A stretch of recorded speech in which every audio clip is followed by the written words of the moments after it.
It's a little weird to see Nick Park's Wallace and Gromit design in the CG world. Maybe it had to do with the fact that their studio burned down around that time. Maybe this was meant to be stop motion, but because of that they had to make it CG. Well, whatever the reason, Flushed Away is a pretty enjoyable flick.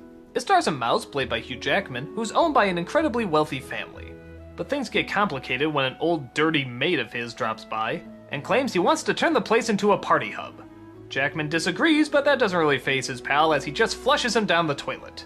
What we discover is an under pipe world filled with ooey creatures, lots of villains, and a whole civilization.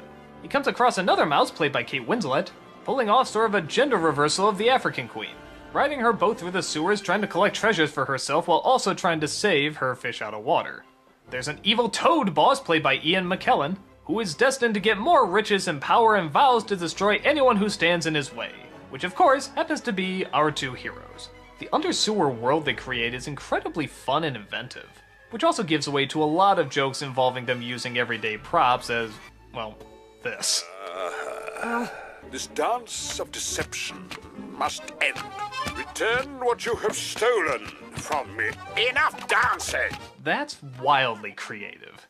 The film also sort of has that British mentality and that very laid-back sort of humor, mixed in with a lot of goofy action scenes here and there. It creates for a lot of good chases, a lot of good jokes, and a lot of good character moments. It's a fun adventure that knows just when to throw in the right amount of jokes and just when to throw in the right amount of character. Hugh Jackman, of course, is the Pris who must learn to be tough, and Kate Winslet is the fun-loving action hero who must show him the way. They get along well, they share pretty good chemistry, and they have several moments of trying to rescue the other.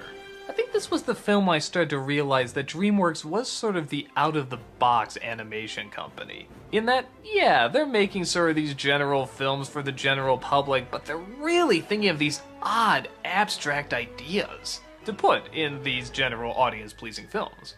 And I think it's a good mix. The general movie public can get sucked into the characters and sort of the everyday emotions, but then they can laugh when something just so bizarre and so strange pops up, like this. And Flushed Away is definitely one of those movies that employs a lot of those tricks. It's a lot of fun to watch. It's got some great voice acting, it's got some good animation, it's got that wonderfully strange British humor.